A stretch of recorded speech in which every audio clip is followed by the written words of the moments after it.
Hey everyone, if you notice the last few tests that we've had have required that all the terms of the sequences that we consider be positive, right? Greater than or equal to 0, right? For both the integral test and for the comparison test and limit comparison test, right? So the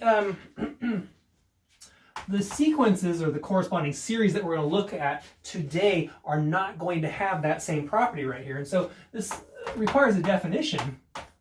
A series,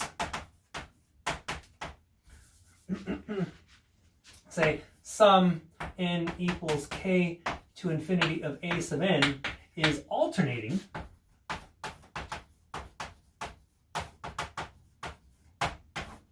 if the terms go back and forth between plus and minus. So if they alternate, or if the terms, let's say, are alternate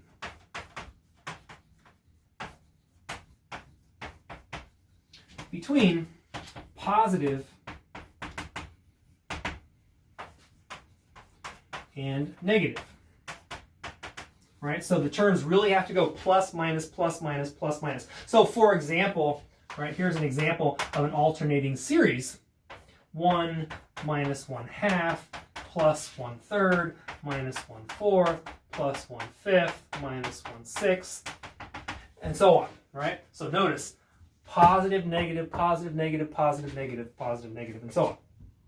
Right? This one can be written, in fact, I want to write this in sigma notation.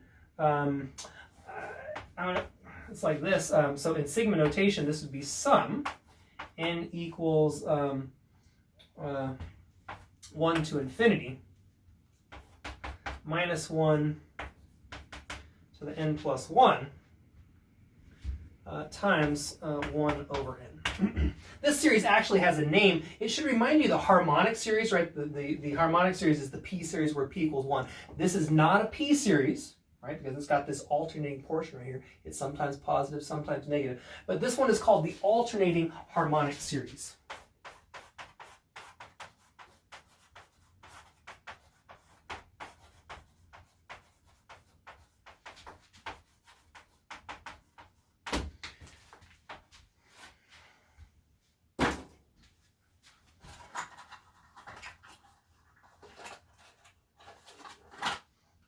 Another example.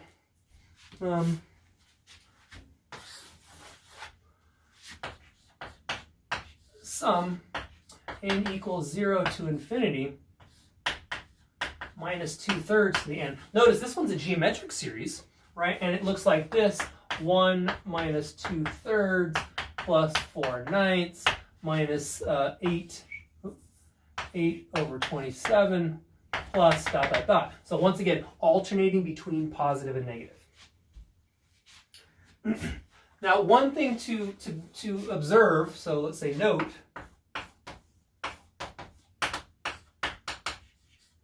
every alternating series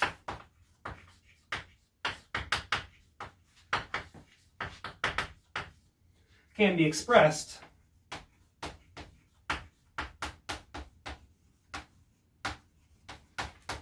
as, well, it'll either be sum n equals k to infinity minus 1 to the n, b sub n, or sum n equals k to infinity minus 1 to the n plus 1, b sub n, where b sub n is strictly greater than 0. Right? So you can put this minus 1 raised to an exponent, either an n or an n plus 1, depending on which is appropriate, where you then multiply by a positive number, right? And that will make it bounce back and forth between plus and minus 1. So for example, this one right here, sum n equals 0 to infinity minus 2/3 raised to the n, I can express as minus 1 to the n times 2/3 to the n. So now I've got it raised as, or I've got a minus 1 to a power times something that's positive, right? And you can always do that with alternating series.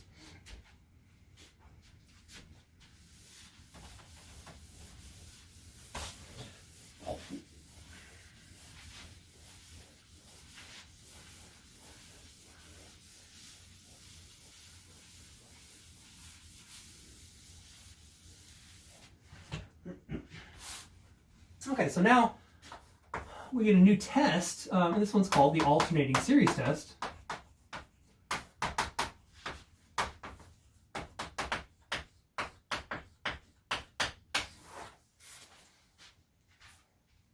So let's let, so I'm going to write this, sum n equals k to infinity, minus 1 to the n, b sub n. Right? So what does this look like? This looks like b, well, I don't even want to write it out. This is alternating series.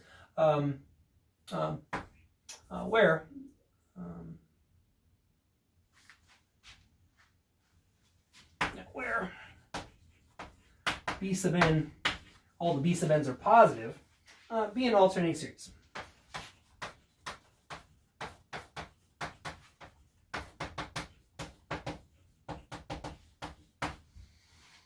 Okay, so we start off with an alternating series, and then the test tells us this: if the terms are decreasing, so if b sub n is greater than b sub n plus 1, and the limit as n goes to infinity of b sub n equals 0, then the series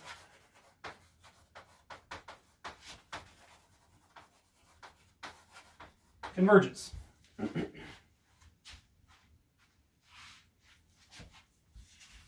So if you have decreasing terms, right, the successive term is smaller than the one previous, and the limit of the b sub n's is equal to 0, then the series converges. Now, let's look at an example. We'll do a few examples, but one thing to be aware of, right, this, you got to contrast this with the test for divergence, right? The test for divergence says if you don't get a limit equal to 0, right, then the series diverges. But when the limit is equal to 0, you can make no conclusion. In the special case of the alternating series, when this limit is equal to 0, you actually do get to make a conclusion. You get to conclude that the series converges. That only works when we're dealing with alternating series.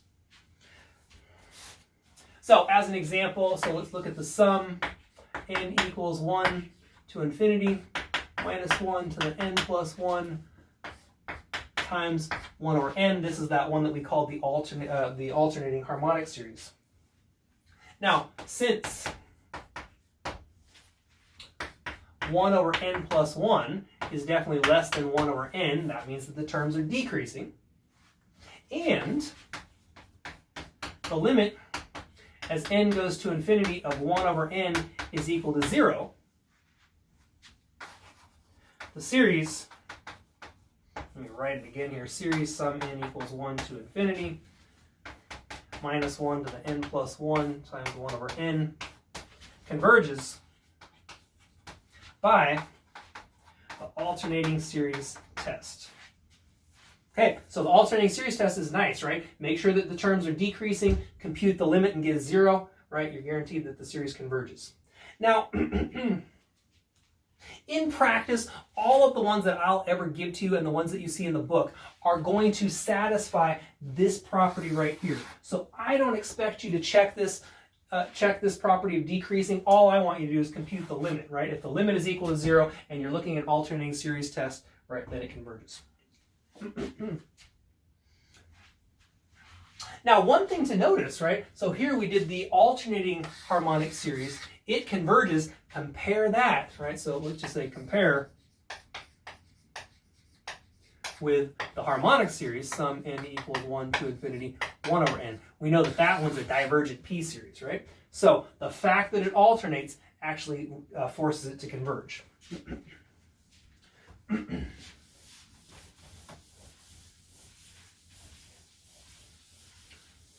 Another example. Let's look at the sum n equals 2 to infinity. Natural log of n, oh, nope, I need alternating. Minus 1 to the n times natural log of n divided by n. Here we have an alternating series. You can actually check the terms are decreasing, and typically the way you check, in most cases, you actually need to use the use the derivative. So you show that the derivative is negative, and that will tell you that it's decreasing. I'm not concerned with you checking this. Instead, what I want to do is just compute the limit.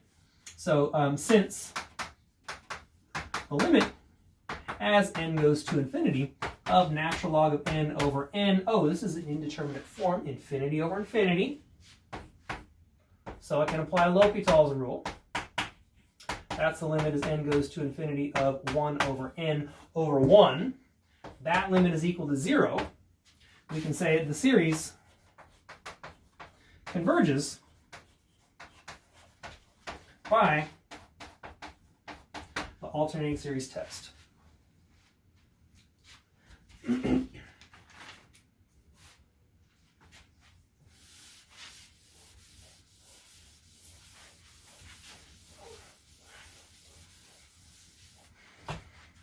Next example, so let's look at this one. Sum n equals 1 to infinity minus 1 to the n times 3n plus 1 over 4n plus 1. So here's an alternating series. Since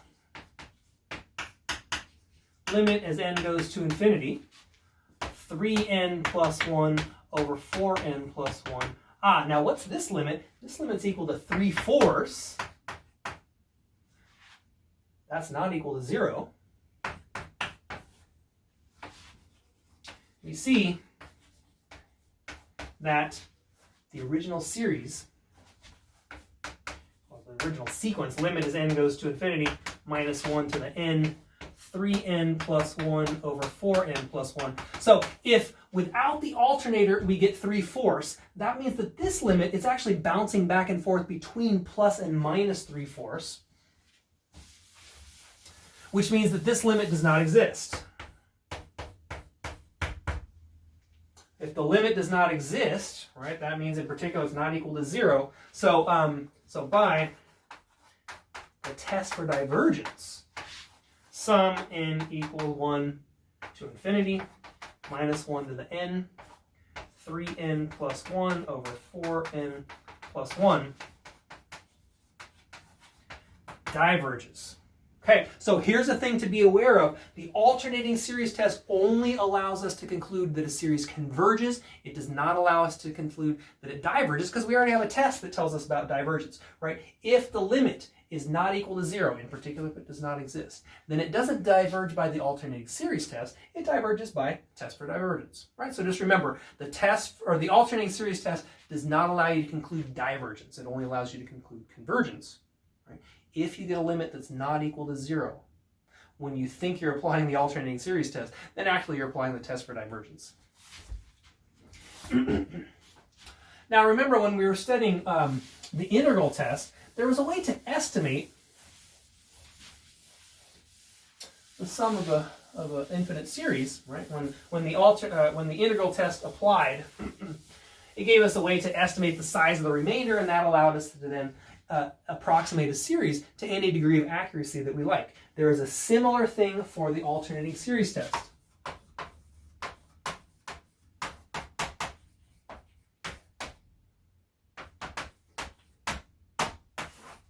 So recall we had the remainder r sub n, that was equal to s, which is what this series actually converges to, minus the nth partial sum. All right, so the remainder is the difference between the actual sum and the approximation that you get when you only use n terms. So, okay, so you know what, let me start over just so I can set the stage here. So if s equals sum n equals k to infinity minus 1 to the n b sub n converges by the alternating series test.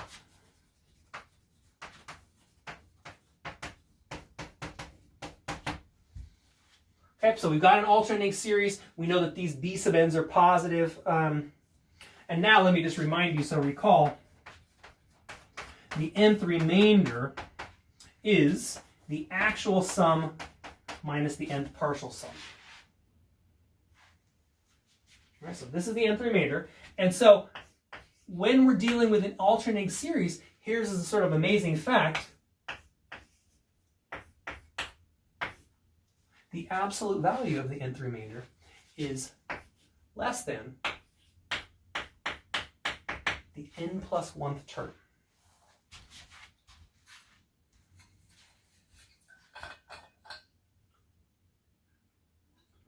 So I want to show you how to make use of this fact right here, but it's actually a little easier to state this, it's stated a little bit, it's easier to deal with than the error estimation that you get for the integral test. So let's see how to use this fact in action, right? I mean, it kind of is almost anticlimactic, but look at that. This tells us how to get a bound on the size of the absolute value of the nth remainder. So for the following series, so this is going to be sum n equals 0 to infinity, minus 1 to the n over 5 to the n factorial. This definitely converges by the alternating series. What I want to do is find n so that the nth remainder, so the absolute value of the nth remainder, is less than 1/10,000. So less than 0.0001.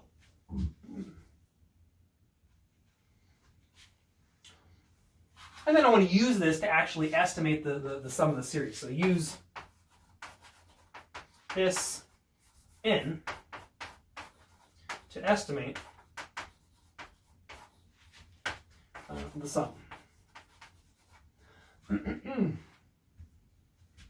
Okay, so the solution, what we want to do is we want to find n so that, all right, so what are we supposed to do? We are supposed to find n that makes the nth remainder less than 1/10,000. If I could find n that makes this thing less than 1/10,000, that would force this to be less than 1/10,000.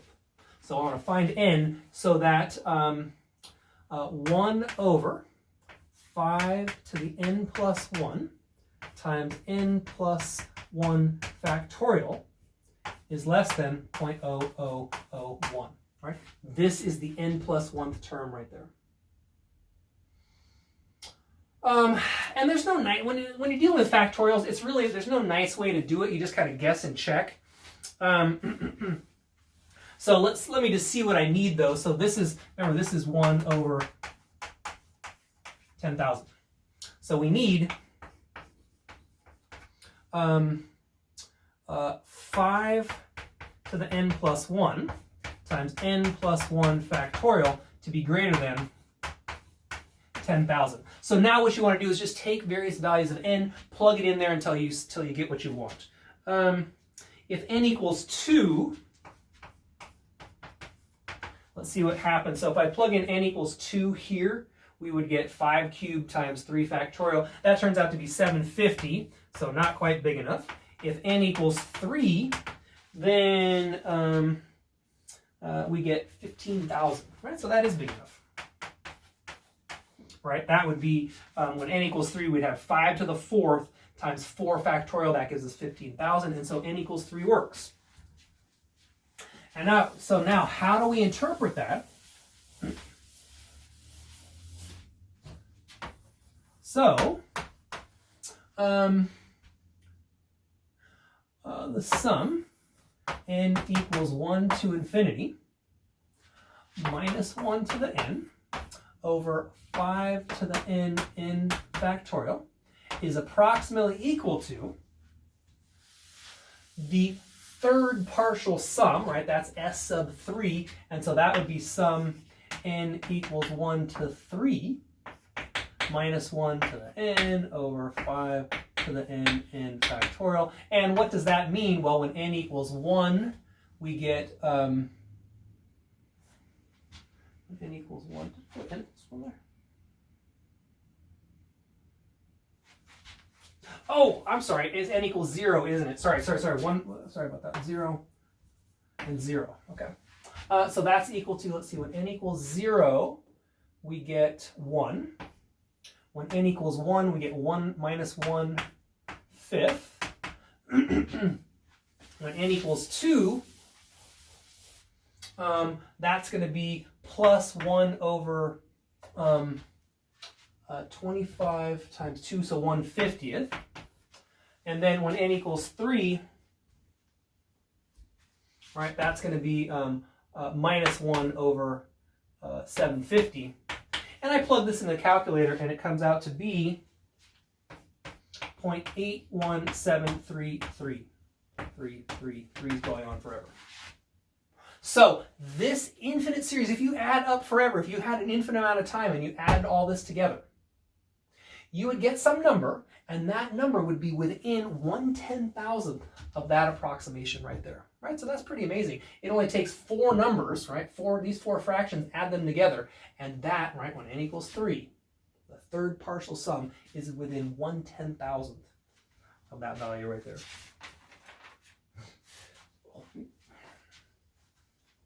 Let's try one more example.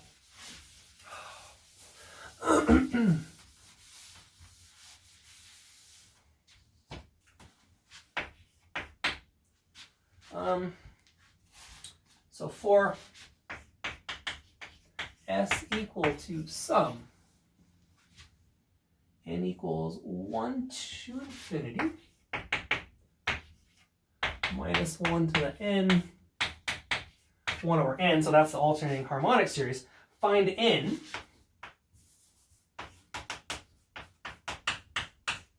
So that the approximation using the nth partial sum is accurate to 3 decimal places.